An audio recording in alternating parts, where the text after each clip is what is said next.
Good evening, ladies and gentlemen. Welcome to another episode of Warrior Talk. First and foremost, I would like to give my sincerest thank you to my sponsors.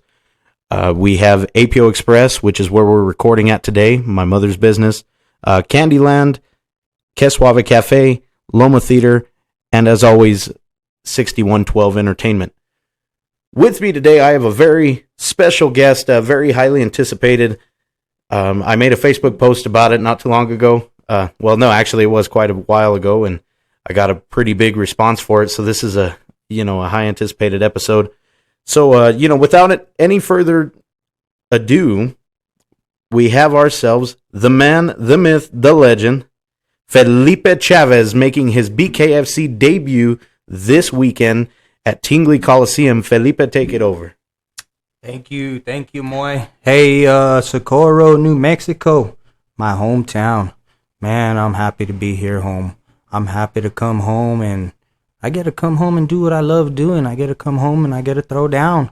And this time, it's with no gloves. The walking into this town, going up to my mountains, smelling the fresh air, walking into the gyms. I've been going into Team Tapia's gym, Jackson's Acoma, and a lot of the surrounding gyms. I went up to New Mexico Tech, where I haven't been into years, but I got some good training in there. They have a little bag and some mats, and got up on the treadmill, and I'm just happy to be home and see all the good people of Socorro, New Mexico, all my friends in Albuquerque, Santa Fe, Moriarty, Las Cruces.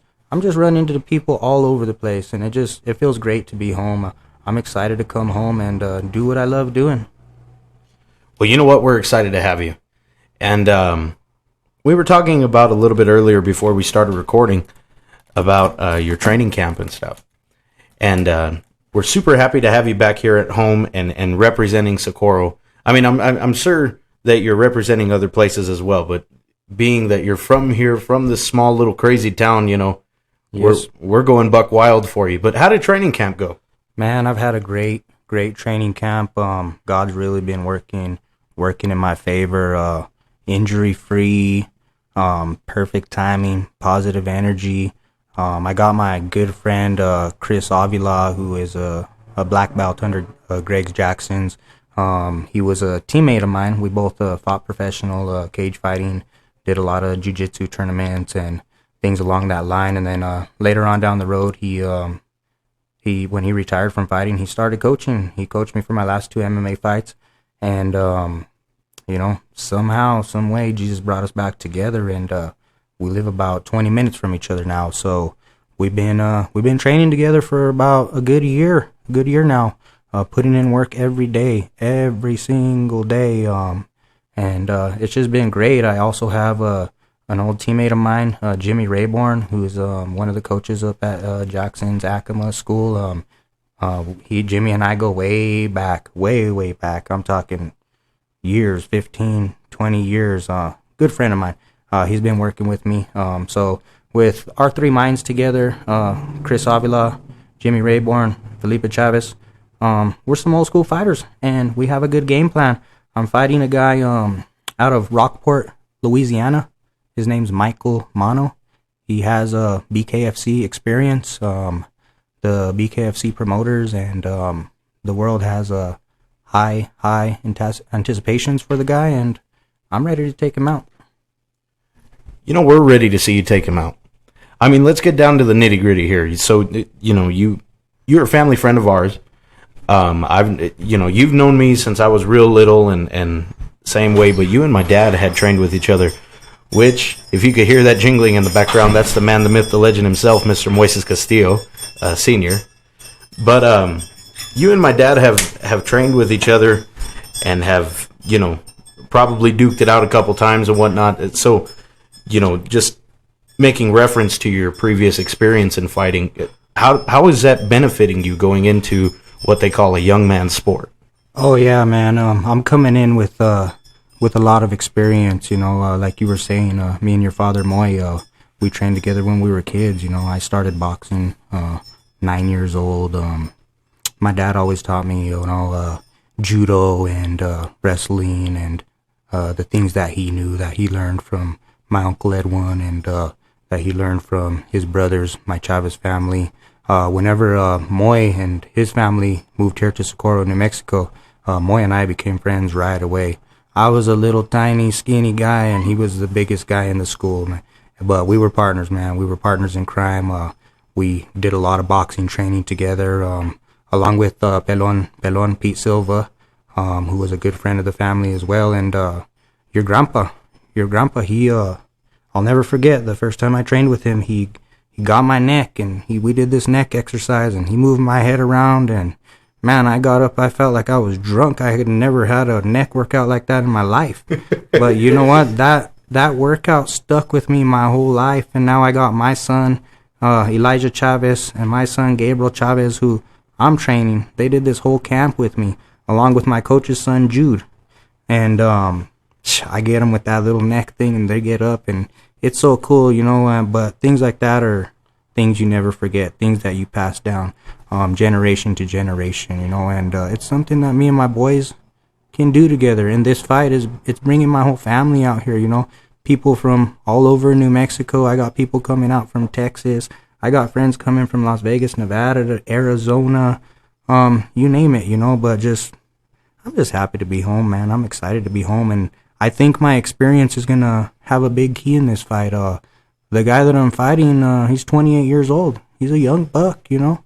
I think I've been fighting longer than he's been alive, if you do the math, right? Yeah, probably. I'm 40 years old, and they're saying things about my age and this and that, but BKFC is really, really good about taking care of their fighters.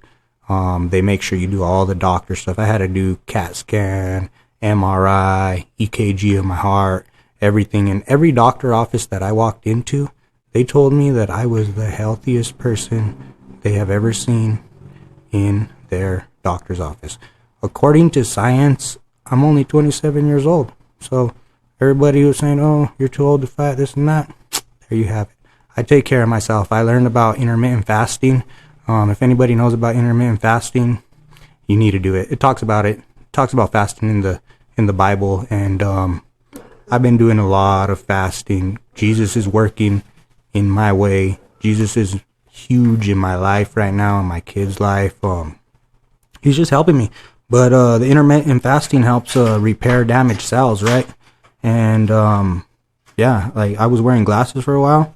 Now that I'm fasting, I got my eyes checked. I don't wear glasses anymore.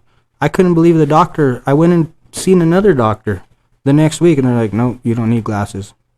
So, wow. Yeah. You know, and you hear that oftentimes where, and don't take no offense by this, but when older dudes start performing healthier actions, you know, as they get older, you see certain improvements being made. Like, well, hell, you're making your fighting debut for a different company at 40. I mean, it's remarkable. It's amazing, man. It's amazing. And like I said, God's working in my way. He's putting everything in the right place at the right time. Perfect timing, positive energy. I watched the UFC blow up, you know. I watched it blow up just the way this sport's blowing up. But I feel like this sport is designed for me. I like to stand. I like to bang. And honestly, I don't like wearing gloves. I'm a better street fighter than I was a cage fighter. And you know how us country boys from Socoloco town do it. We go outside and we throw down. We might shake hands after. We might do it again the next week. You never know. But I'm excited to come home, smell this mountain air, and throw down in this high elevation.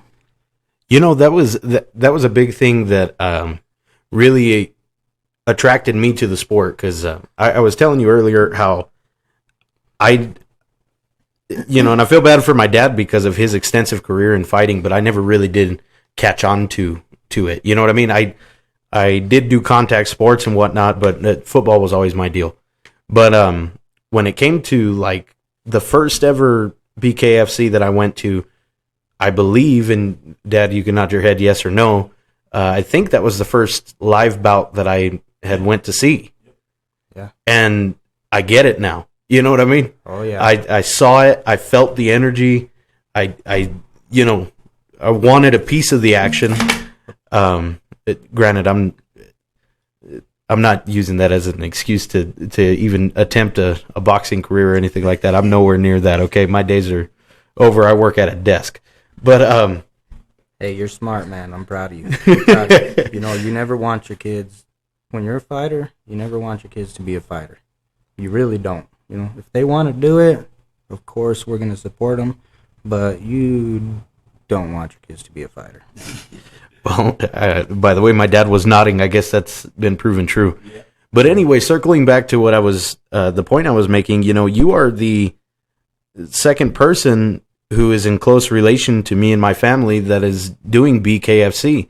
And just late last year, or not late, yeah, about late last year, I did a podcast on here with my uncle Richard Montaño, who had made his BKFC debut. And it's just interesting because it seems like a lot of these old school fighters, you know, a lot of these guys that still got it or still want to throw down a little bit, that's the sport that they're migrating towards. Yeah, it is. It is. You know, even my cousin Diego, you know, one of the UFCs went all the way to the top in UFC, and he switched over to BKFC. I think that this is the realest of the realest. Man to man, mano y mano. The old school cowboy way, you know, and there's not another sport that's as brutal. It only takes one hit to slice you open. It only takes one hit to fracture a bone, fracture a rib.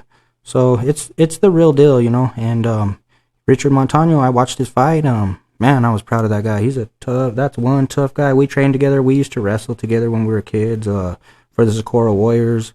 He went out to California with me when my cousin Diego was living out there, and we did some training together out there. And, you know, we fought for some of the same organizations, and I hope I get to see him fight again. I hope he comes back and does some more fighting, you know.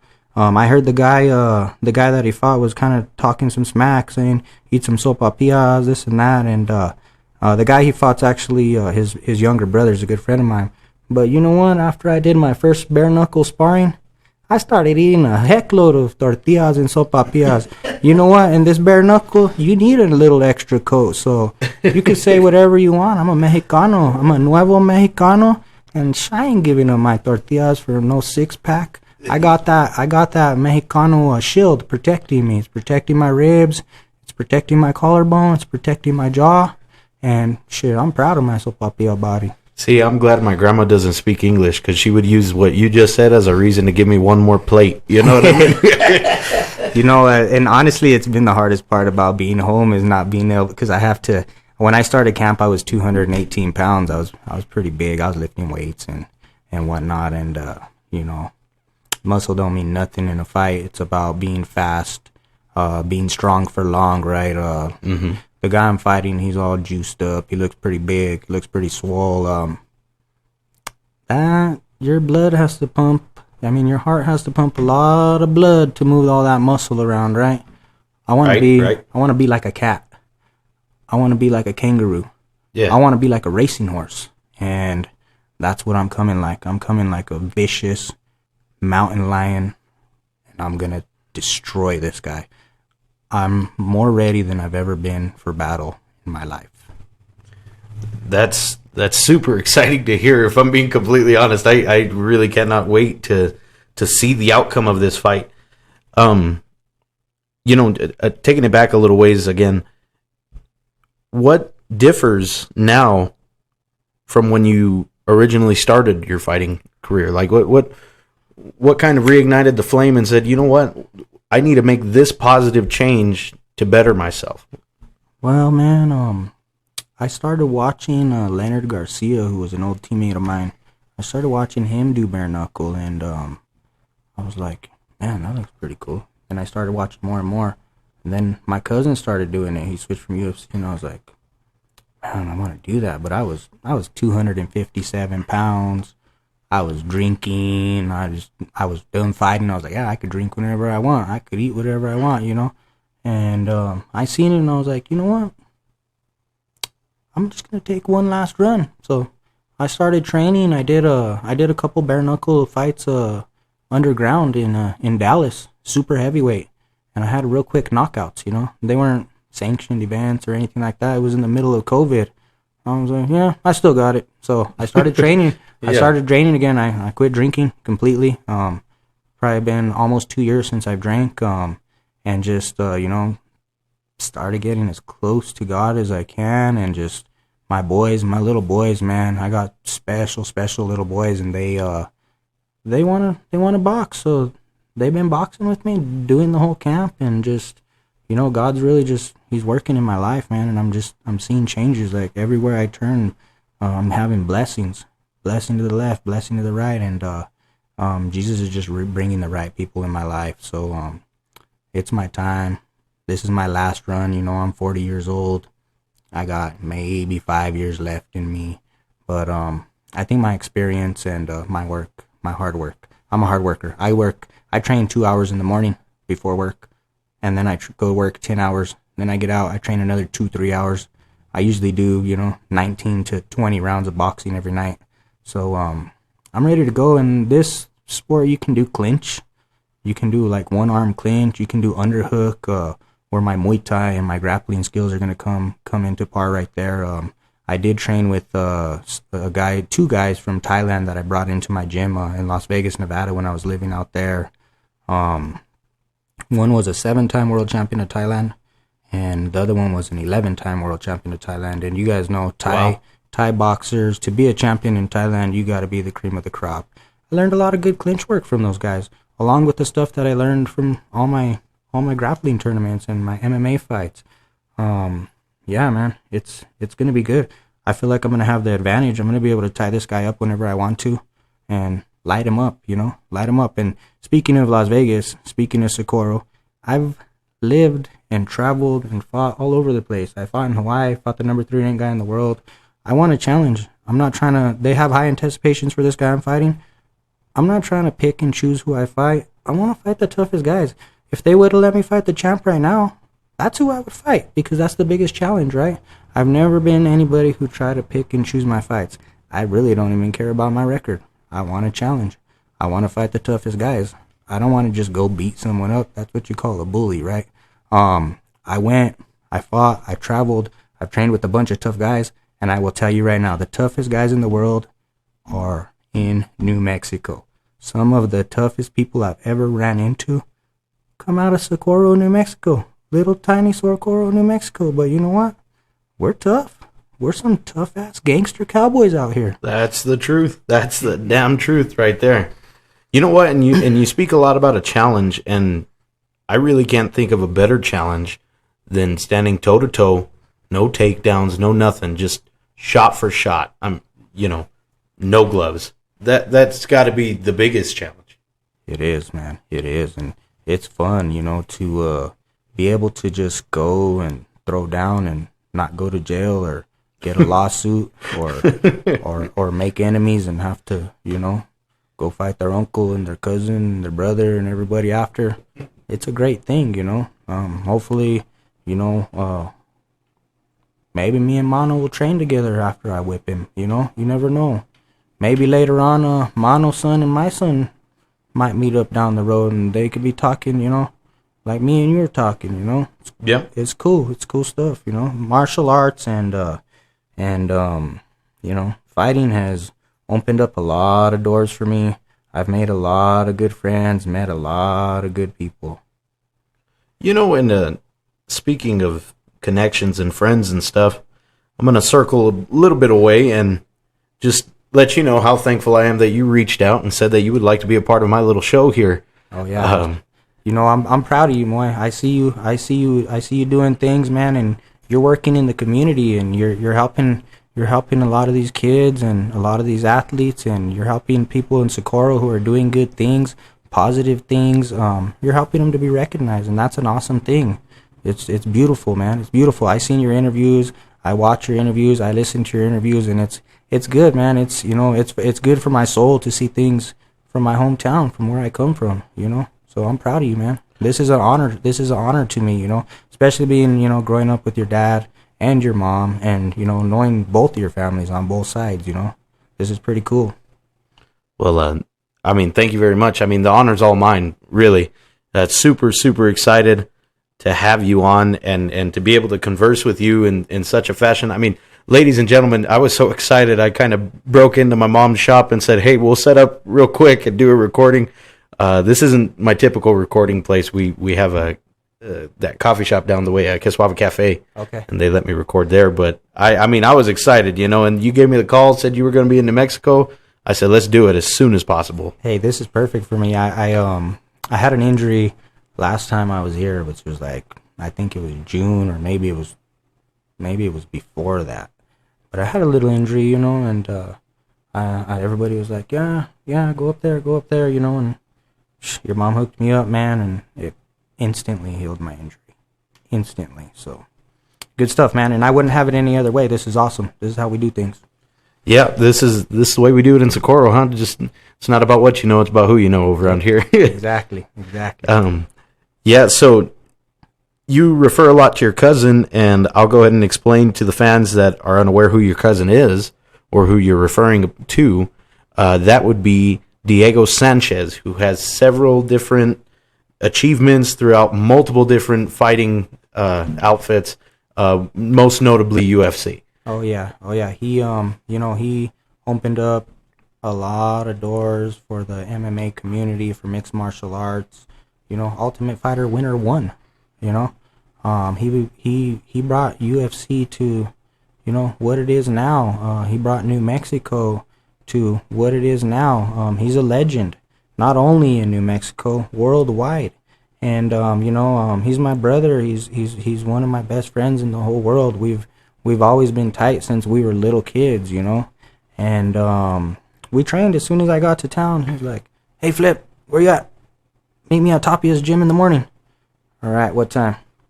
"I'll be there around 10:30. "All right, I'll see you at 12. So we met up, and my coach was one of my coaches was still in Texas. My other coach was out here in Rio Rancho working. So I was like, yeah, let's just do a light workout. We always say we're gonna do a light workout. Before you knew it, it was 18 and 19-year-old Flip and Diego in the ring throwing down. I call my coaches. I'm like, hey, gotta cancel practice tonight. They're like, why?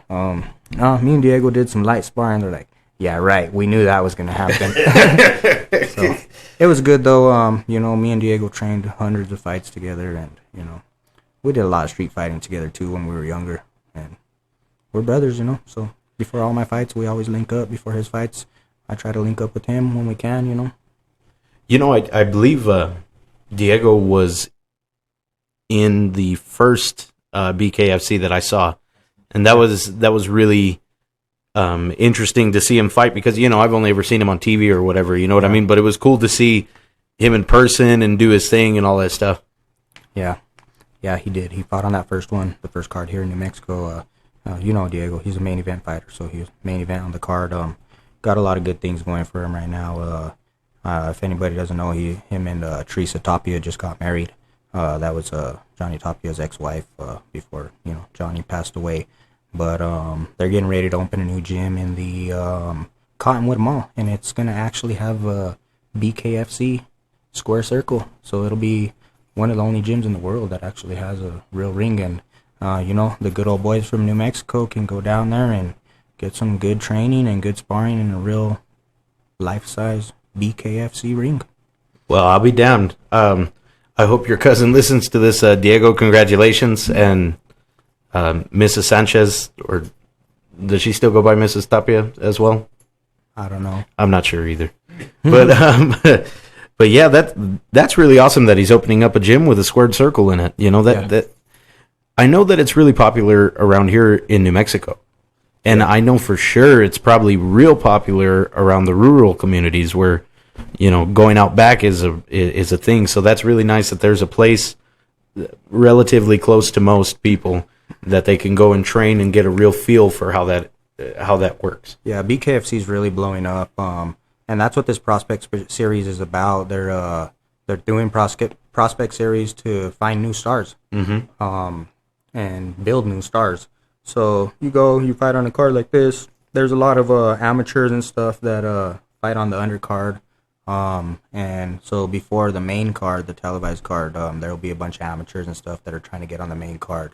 And yeah, it's getting huge. I seen the UFC blow up. Same exact way. Same exact way. So now is the time to get in. If you can get in there and you can really do good and really shine and take out some good guys like the guy I'm fighting, I'm going to take this guy out and it's going to skyrocket my career. I'm just excited to do it. I think he's underestimating me. And it's okay. It's a good thing. You know, a lot of fighters, and I'm going to use my dad for reference just based off of the things that he's told me. A lot of times, the way that an opponent underestimates you works in your favor in such a way, it builds up a special, all right, well, now I got to show you. You know what I mean? Yeah. But at the end of the day, that's what boosts your career. Because you're the low man walking into this situation. Yep. You're looked down upon. You're not expected to do nothing. You're expected to crumble and fall and just be what everybody expected you to be. And then you go out there and you bang with them, and next thing you know, you're the one with your arm raised. And yeah, he's looking at me as an underdog. BKFC doesn't really know too much about me, but it feels really good to come home, and all of New Mexico and everybody that's behind me, all the support that I've gotten, it's awesome. It's awesome. I love New Mexico. I love the people of New Mexico, man. And yeah, man. Well, we're going to take a quick break for our sponsors, and we'll be right back with a little more conversation. All right.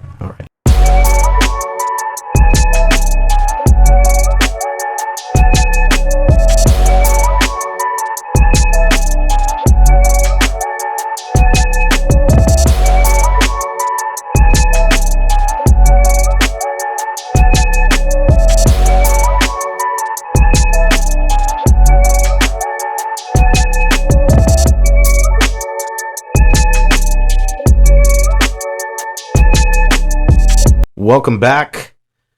We have with us, if you're just barely tuning in right now, we have Felipe Chavez, who will be making his BKFC debut this weekend in Albuquerque, New Mexico at Tingley Coliseum. So, if you missed the first portion of all this, you missed a real good one, okay? That was the interview portion. What I just told him now, though, now's where we let loose. Give us a look in the life of Mr. Felipe. What's some good stuff? I mean, my dad, he has stories for days, and I'm sure that you were right there next to him. So let's hear from you. Oh yeah, I have hey, what's up, Socorro, New Mexico? Hey, it's always good to come home. Just the smell of the air, everything. Coming home to throw down, do what we do. Socorro, we're some gangster cowboys out here. We throw down. Everybody in Socorro knows how to fight. Everybody, the moms, the dads, the aunties, the uncles, the cousins, everybody in Socorro is tough. I've been all over the world. I've traveled and fought people from all over the world. The toughest people I've ever met are from Socorro, New Mexico. Hey, stories. Let's see. I got some good stories. Well, we used to do bare knuckle when we were kids. We'd go meet at the gravel pits when we were in middle school. Meet me at the gravel pits. All right, meet me at the gravel pits. You show up, there's 10 guys, you're with one friend, but hey, we did it. Bare knuckles. Sometimes it was in the middle of hot summer. You were sweating. You had sand in your eyes, weeds in your hair. Sometimes you'd fall in that duck pond. There were other times that, hey, it was a half day. Where were we going? We were going to tech. Everybody was going to tech. If we were in middle school, the high schoolers were throwing water balloons at us. They were waiting for us to get out so they could throw water balloons at us, right? We'd go to tech. What would happen at tech? We'd do a little bare knuckle. What else? High school. Hey, high school. We did bare knuckle. Where would we go? Meet me at Stoner Park, right? We'd go meet at Stoner Park, and we'd do bare knuckle. Sometimes you'd be driving down the street. You'd see someone you didn't like. Pull over. All right, pull over. We'd do bare knuckles. So, hey, there's some cool stories. But at the end of the day, usually it would end with a handshake, which was pretty cool, Growing up here was awesome. I got a lot of good experiences, met a lot of good people, good friends who are still good friends, Nothing bad to say about this little town or the people from here or the town that I grew up in. I love everybody here in Socorro, and it's just awesome, awesome, awesome. The landscape, we're surrounded by mountains. We got the river on one side, we got the desert on the other side. You head to Magdalena, you got beautiful mountains, good places to hunt. Hey, the green chili, the green chili. And it's cool. I've been living out of state for the last 5 years. Job opportunity, and I'm coming back home. I'm moving back home. I got a 5-year-old little boy who he started school. He's in kindergarten now, so I can't fly him back and forth whenever I want. So I'm moving back home. I got to be a man, raise my little boy. And I'm excited. I'm excited to come home and chase this career and train with all my buddies here in New Mexico. There's a lot of gyms, a lot of good tough gyms, and I know the coaches and the fighters at all of them. I kind of stay neutral, here in the state. So Yeah, it sounds like you guys grew up a little different than we did. yeah. I don't know what it is about us and not being men about things, but I'll go ahead and say that right now. There's a lot of people just not men about things. It was different, if there was a weapon, it's because you lost your temper and you picked up the rock that was next to you. A lot of things had changed, and there were a lot of things that were saved. There were a lot of people that were saved through the sport of boxing and through the sport of wrestling. Hey, how about the Socorro Warriors being one of the toughest teams in the state right now? Number one wrestling team in the state. That's pretty cool. That's awesome. Congratulations, just to the whole town and to the kids here. It's awesome to see kids doing sports. Football too. I follow all the sports of Socorro. Football too, man. You guys are killing it. It makes me proud. It makes me proud to see, and the guys that I grew up with coaching and, their kids playing on the teams and things like that. It's heartwarming. It's heartwarming. And the things like that, they give the kids something to do. It'll keep them out of the streets, It really will, And it don't matter what you do. It don't matter if you're playing tennis. It don't matter if you're playing, bowling, golfing. I used to go golf at Tech. I loved golfing at Tech, man. It was fun. I did the summer programs and yeah, there's things to do here in this town, and the sports really give things for the kids to do and something to work towards. I know that me and Moy used to go. I would just go hang out with him. I didn't play football, but I'd go hang out with him, and he would go and he would hit the pad. He would hit this thing that you would push, and he would hit it and hit it and hit it over and over and over. We would take our little. I had a little Volkswagen, and he had a little green car, and we'd drive up there, meet up there, and we'd train. We'd work out. It gave us something to look forward to, something to work for. And there was a small decline in athletes' participation this past year, and I have a feeling it was because of the COVID year. These are what I call the COVID generation. You know what I mean?